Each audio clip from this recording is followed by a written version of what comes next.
Let's progress forward, Vikram, to diagnosis and symptoms of menopause and impact on long-term health.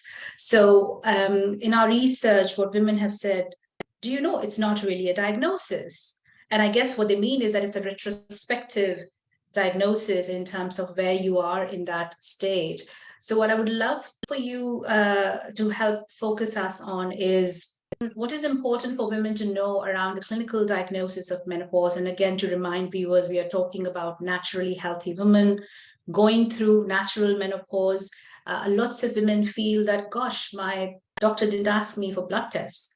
He didn't ask me for urine tests. So they feel there's something wrong because they feel they need a whole bunch of tests to be diagnosed of menopause. Help us understand that a little bit, and then link it up with, what are the frequently talked about symptoms, because often there are women who are not experiencing the symptoms that are being talked about in social media. And we are on a mission of safe and inclusive menopause. So just because it's not being talked on YouTube or just because it's not being talked on LinkedIn doesn't mean those symptoms don't exist. And that's where I know both you and I are passionate about more research in this area and dissemination of this research.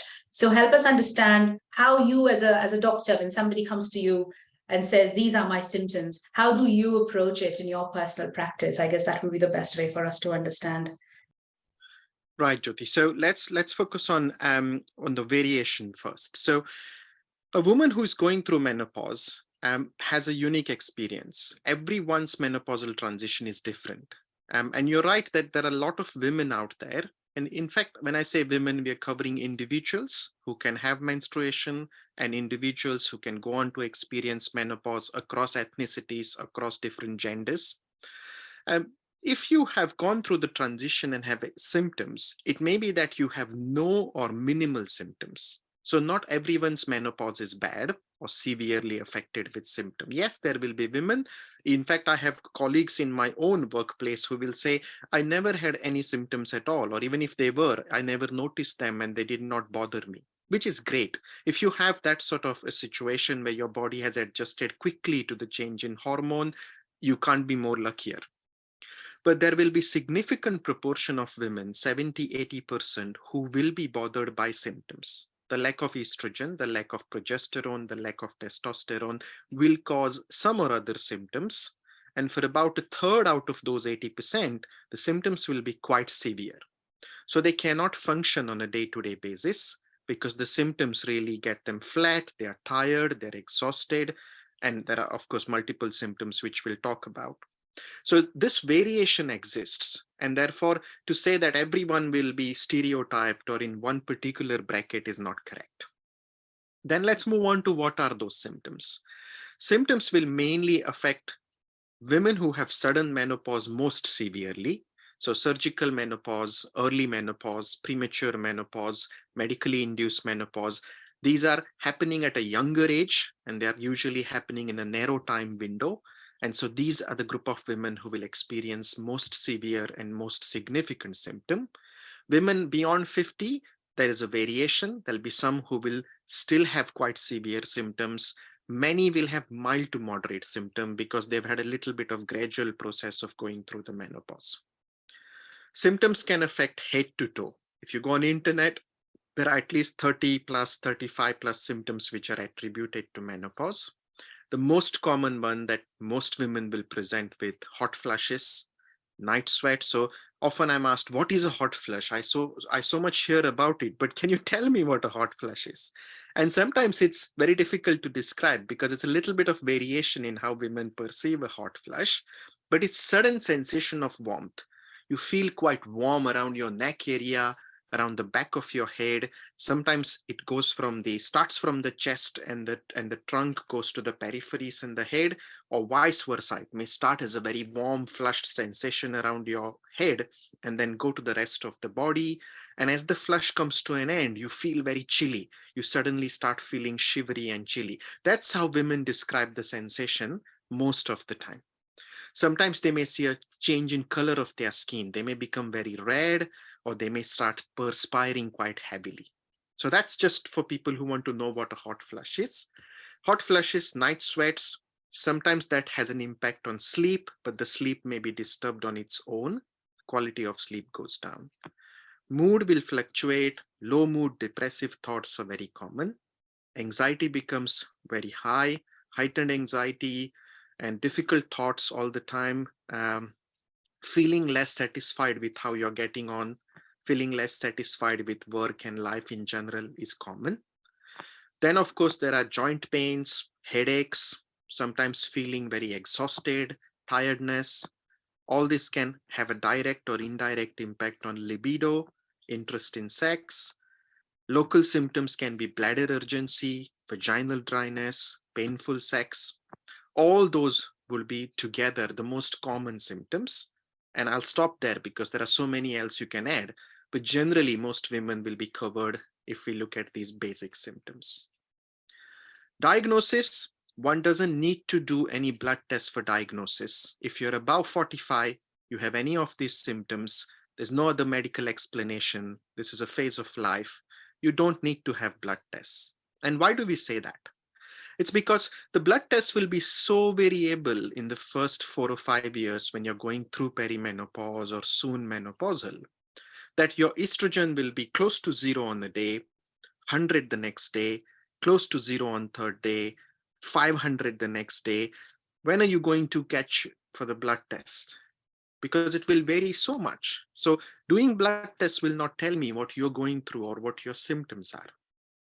If you've already stopped periods, I don't need to do bloods because I know your estrogen level will be close to zero. So again, what's the point of doing bloods when I know your symptoms are menopausal?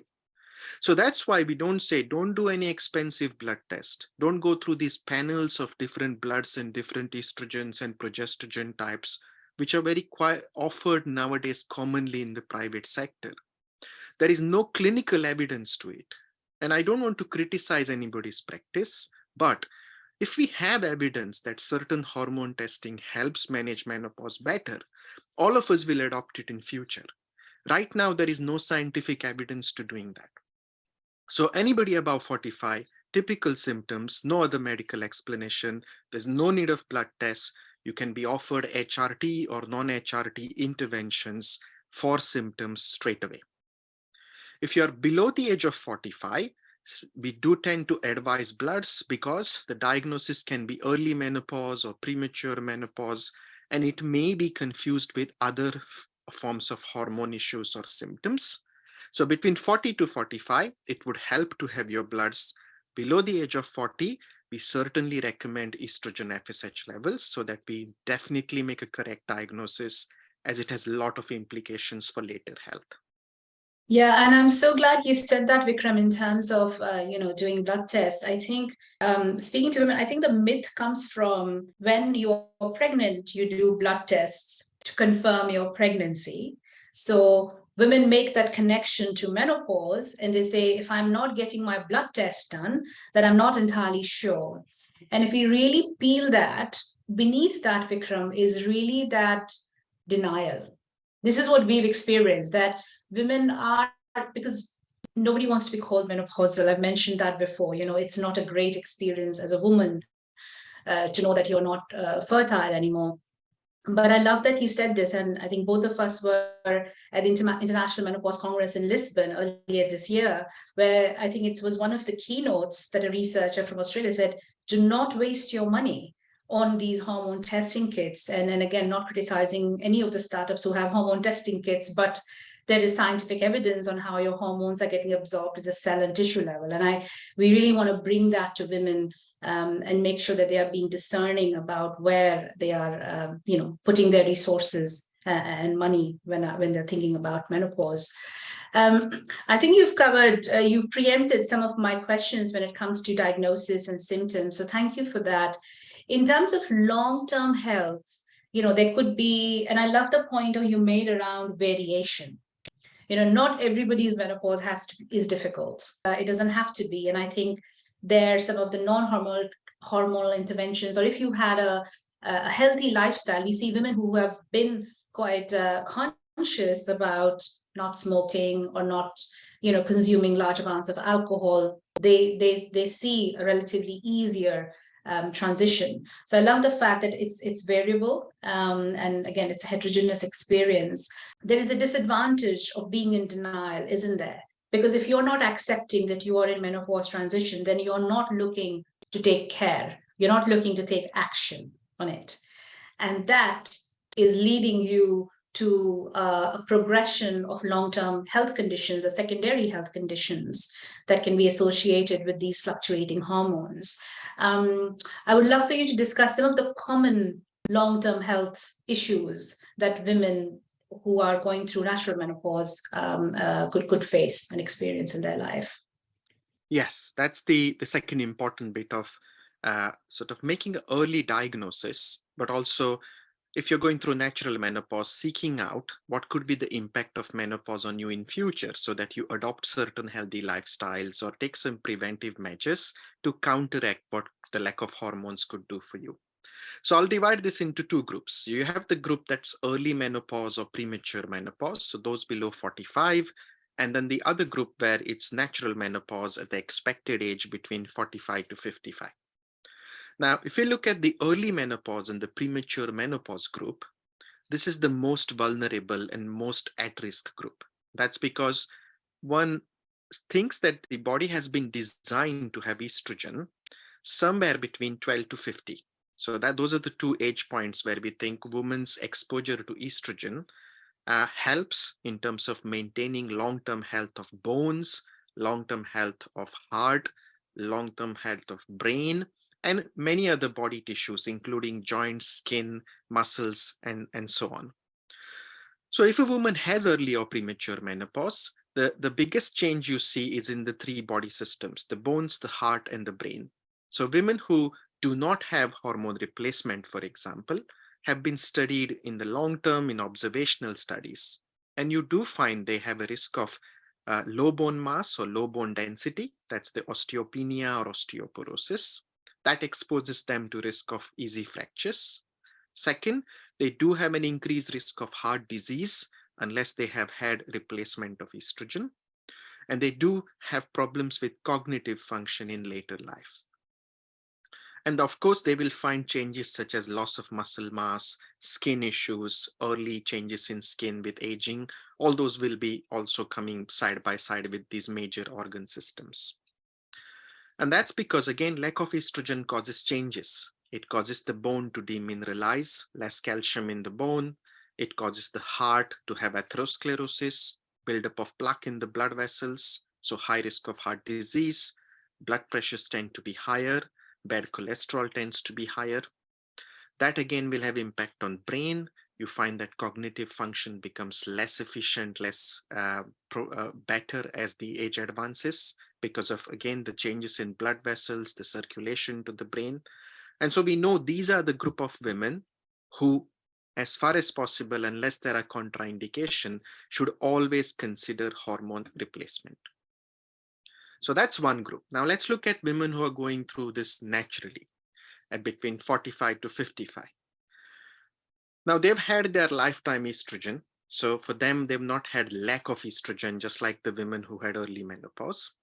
For them, again, there are significant impacts on different organ system. The first of all, with heart, the heart will have some effect at the time menopause happens because the lack of estrogen causes the same changes, the increased blood pressure, the increased bad cholesterol, the atherosclerosis becomes faster. And so you often find that women who have always had less risk of heart disease below 50 than men suddenly start catching up with men. So they start having the same risk of heart disease. And that's because their protection with estrogen is lost. So you will find that, yes, this is the time to have a healthy lifestyle. You want to keep what estrogen was doing for you by doing exercise, eating healthy, having rest, having good sleep, so that you don't undo the positive things that the estrogen was doing for you. The same thing with the bone. All this time, the estrogen was maintaining a healthy bone mass. Now is the time to not let it slip, because this is the time where women's bone mass will have a dip. That doesn't happen to men because overall their testosterone goes down very slowly. They don't have a dip that happens with menopause and estrogen for women. So this is the time you want to do active exercise, weight bearing exercise, make sure your vitamin D is good, make sure your calcium in diet is good, because you're going to support the bones extra in absence of estrogen. Otherwise, you do have a small increased risk of low bone mass osteopenia. Brain, again, there's no conclusive data that yes, menopause is responsible for dementia at a natural age. No, we don't have that. But generally, you find there are some changes in cognition and brain that happen soon after menopause, which tend to stabilize later on in life. There was a recent research by Lisa Mosconi from US. She does a lot of research with dementia. It did show some brain changes during perimenopause, early menopause, which seem to stabilize later on after 5 or 10 years. So that means the brain does adjust to the lack of hormones, but that doesn't mean one should be complacent. All other risk factors should be controlled so that you have better brain function. So again, healthy lifestyle, remaining socially active, making sure you're keeping stress low, eating the right things, all those would be really important to make sure your cognition remains good. So those are really, in a nutshell, the things to look out for in terms of long-term health impact of menopause. Thank you, Vikram. And I think if I had to just crystallize all of it, it is just cooperate with your body. The natural protection and the buffer that we had with estrogen is no longer there. So you need to make sure you get the glass of milk every day. I mean, I have seen changes that I have made in order just to have all the energy that I need to do the work we are doing. So we are now progressed to the last section of our conversation today, and that is to do with hormone replacement therapy, the types of HRT, and the choice that women have, as well as benefits and key considerations.